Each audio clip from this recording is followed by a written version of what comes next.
Olha só, hein?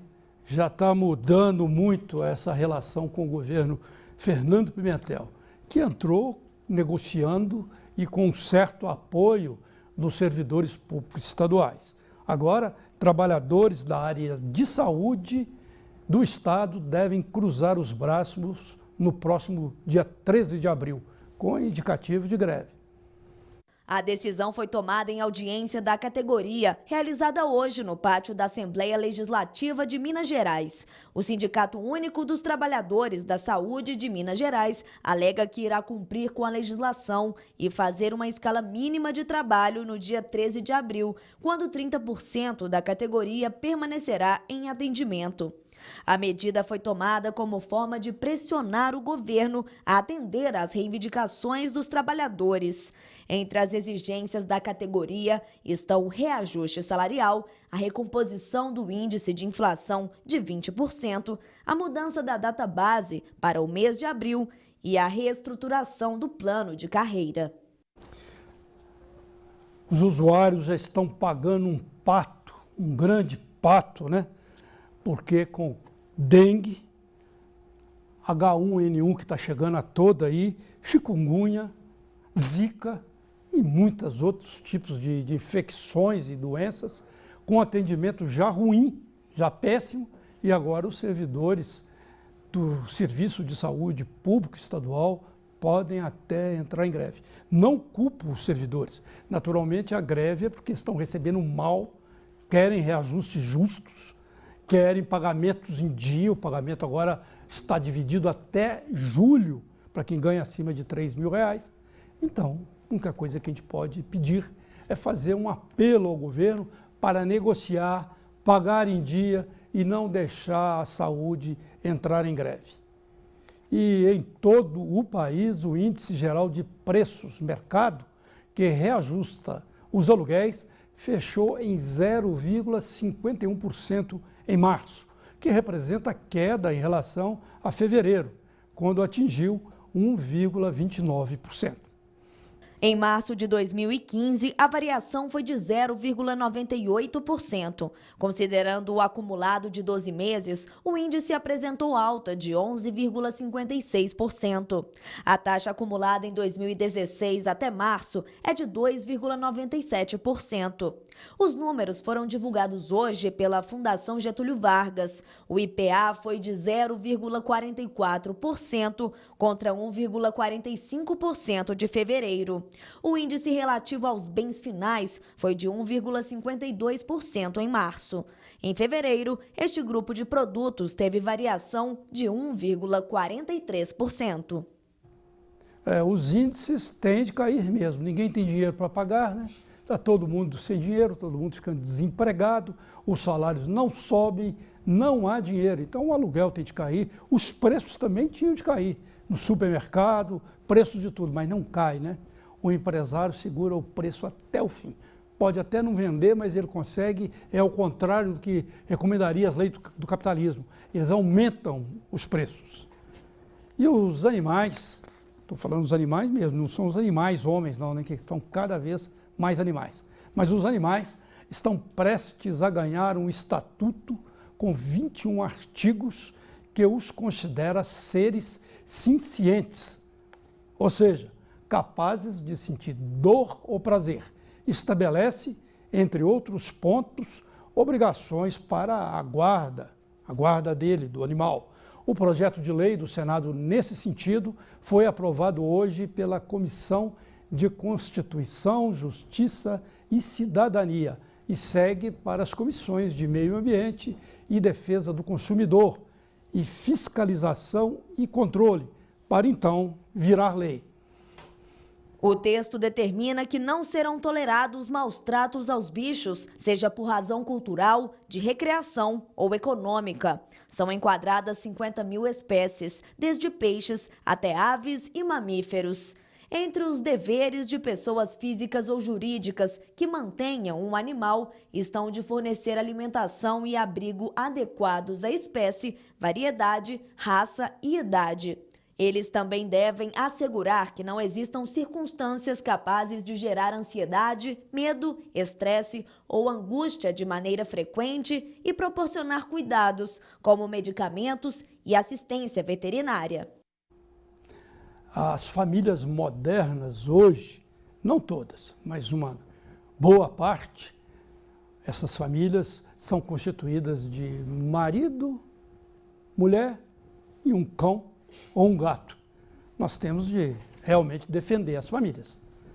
E a Universidade Aberta e Integrada de Minas está com as inscrições abertas para 6 cursos profissionalizantes e 2 de idiomas, a partir da próxima segunda-feira. Os alunos poderão optar, além de inglês e espanhol, entre desenhista de produtos gráficos, analista de mídias sociais, entre outros. Os cursos de capacitação profissional ofertados são todos relacionados em conformidade com a Classificação Brasileira de Ocupação, publicação que classifica as diversas atividades de trabalhadores no país. Os interessados devem se inscrever pelo site da UAITEC, no endereço uaitec.mg.gov.br. São 19 horas e 14 minutos e nós estamos ao vivo, redação BH News. No último mês, a presidente Dilma sancionou a lei federal que estabelece a criação de programa de combate à intimidação sistemática, o famoso bullying. A norma determina que as escolas criem medidas de conscientização, prevenção e luta contra a intimidação em sala de aula. Problema ainda recorrente nas instituições de ensino que não discutem o problema internamente e não alertam seus estudantes sobre a importância de se respeitar o direito e o espaço do outro. Para falar sobre o assunto, recebemos Geisa Mara Batista. Ela é professora de produção de texto e coordenadora do Clube da Leitura do ICJ. Boa noite. Boa noite. Tudo bem com você, Geisa? Tudo ótimo, né? É ótimo poder estar aqui falando de um assunto tão importante. Muito importante mesmo, né? Mas o bullying, né, essa intimidação, é comum, inclusive em toda a sociedade, né? Correto. Eu não estou justificando, mas eu estou querendo puxar um pouco para a sociedade, porque se eu amanhã sair com a camisa vermelha aí na rua, eles falam em bullying, eles começam a querer até me bater. Se eu sair com a camisa amarela, pode acontecer o contrário. Hoje a sociedade brasileira está toda sensível, dividida, rachada, cindida. Agora o bullying nas escolas é muito ruim, né? Quantas e quantas pessoas já se tornaram adultos traumatizados, muitas vezes doentes, com vários tipos de incômodos mentais, muitas vezes, por causa disso, porque isso acontecia nas escolas quando eram mais jovens. Perfeito, é isso mesmo, né? O bullying, ele não é exclusivo do espaço escolar. O bullying pode acontecer na família e pode acontecer no trabalho. O conhecido assédio moral é uma versão de bullying corporativo. O bullying é essa intimidação sistemática que provoca sofrimento na vítima. E quando isso acontece, né, e é de maneira intencional que se quer provocar esse sofrimento, a gente tem sim, inclusive, relatos já na literatura médica dessas consequências no mundo adulto. As pessoas tendem a repetir seus papéis escolares na vida adulta. E está associado a casos de bullying na infância, na vida escolar, pessoas que então mantêm este sofrimento e vão estar diretamente ligados ao número de alcoolismo, uso de drogas e suicídio. Lembrando que quem está em sofrimento não é apenas a vítima, né, que a gente percebe ser a vítima. Não é aquela que sofreu o bullying só, não, né? Não, o próprio agressor muitas vezes agride para tentar fugir do papel de vítima e fugir do seu próprio sofrimento.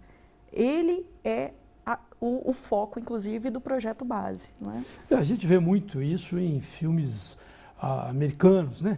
Que tem aqueles matadores seriais e tudo mais. E vai lá ver a história dele, ele sofreu bullying, muitas vezes vira até assassino. Não sei se você falou aí 3 hipóteses que eu acho que são as mais prováveis. Mas transforma uma pessoa com muitos problemas e tais problemas que podem levar até virar um assassino, né? Porque o que acontece? Na visão adulta, existem alguns mitos sobre o bullying. E um dos mitos é a ideia de que bullying é uma coisa normal, é uma brincadeira, e que é importante passar por isso, porque te deixaria mais forte. Mais resistente. Exato, mas isso é um mito, isso é um engano. O que te deixa forte é o fato de você encontrar amor familiar, apoio em casa. Sofrimento e humilhação não deixa ninguém mais forte. É o apoio e o amor que te deixa mais forte. Então, se você fala de um sujeito que passa por um sofrimento, mas não encontra esse apoio e essa acolhida, isso pode, de fato, se transformar em transtornos de outro tipo. O massacre de Realengo, que a gente teve no Rio de Janeiro alguns anos atrás, se vocês se recordarem, os jovens que estudavam com aquele garoto naquela escola pintaram os muros de branco porque se lembraram que eles jogaram aquele garoto na lata de lixo várias vezes por ele ser testemunha de Jeová. Isso, né? Não é? Quer dizer, até por questões religiosas, por questões tais. Tem pessoas que são diferentes, né? Tem até uma campanha aí que diz que o desigual é igual, né? Ser desigual é também ser igual, né? Porque são tantas desigualdades entre as pessoas físicas, modo de ser, modo de agir. Tem pessoas que são mais quietas, são mais recolhidas. A gente vê essas bobagens brasileiras, né? O brasileiro, não sei se eu falei ali dos animais racionais, que eles dizem que cada vez eu acho que está ficando mais irracional. Eu estava dizendo isso, mas muitas vezes a pessoa é diferente. Tem pessoas que não é oba-oba, chega assim, oba-oba. A pessoa é mais na dela e tudo. Aí a outra chega e fala, meu anjo da guarda não combina com o anjo da guarda daquelas pessoas. As pessoas não conseguem nem saber que o outro pode ser diferente. Um é risonho, alegre, aberto, o outro é mais sisudo, menos expansivo. Exato. No projeto base, Bullying Aqui Se Enfrenta, é muito interessante porque a perspectiva, a visão muda o foco. E aí a gente percebe que o problema, entre aspas, não está na vítima. Não é porque ele é testemunho de Jeová, não é porque ele tem um cabelo assim, não é porque ele tem uma cor da pele de uma tal forma ou ele tem um trejeito. Na verdade, o problema está em quem pratica a violência. Do que essa pessoa está tentando fugir de enxergar, às vezes, nela mesma e está desviando a atenção para o outro. Por isso que a gente insiste, não é? O agressor, ele está geralmente, não é? Claro que há sempre exceções, mas na grande maioria das vezes ele está num estado de sofrimento. Não raro a gente descobre. E é muito triste porque a vítima... Parece o forte e é o fraco. É o fraco. E é muito triste porque a vítima, às vezes, se convence de que tem um problema que, na verdade, nunca teve. Na escola é muito comum, né? A gente falou dessas várias questões aí. Tem também a opção sexual do sujeito, né? Milor Fernandes, que é um grande frasista, dizia que o homossexualismo não é uma questão de foro íntimo. Ele fala, homossexualista é uma questão de furo íntimo. Cada um faz o que quiser com o seu, né? Cada um faz o que quiser com o seu. E hoje, crianças que têm outras opções ou têm outras tendências sexuais sofrem um bullying muito grande. Muitas vezes, quem está praticando bullying tem esse problema em si, né? E você vê como... Você está dizendo isso, né? Tem Exato, em si, né? exato. E você vê qual que é o desafio da escola, não é?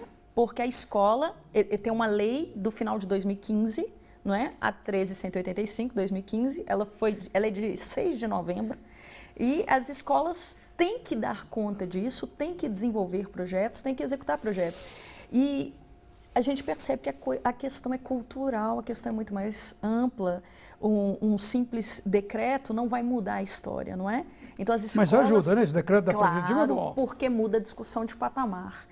Não é? Mudou a discussão de patamar, força o olhar com mais cautela para o problema e as escolas realmente são responsáveis por isso e devem procurar apoio neste momento, não é? É muito bom, é importante, né, que mude socialmente, mude a lei, a pessoa tem de se sentir que está fazendo uma ilegalidade, né? Se a lei condena, Claro, é uma ilegalidade. exatamente. Não só a ilegalidade social, que já era social, Sobretudo mas até moral, sob o crivo da lei também é uma ilegalidade contra a lei. Então virou um marginal. Se você é contra a lei, você está à margem da lei. E é importante, eu gostaria de dizer, não é, para todas as pessoas que sofrem o bullying, que existe um acordo velado entre o agressor e a vítima, que se ela contar para alguém, ela está violando esse acordo e pode piorar o sofrimento.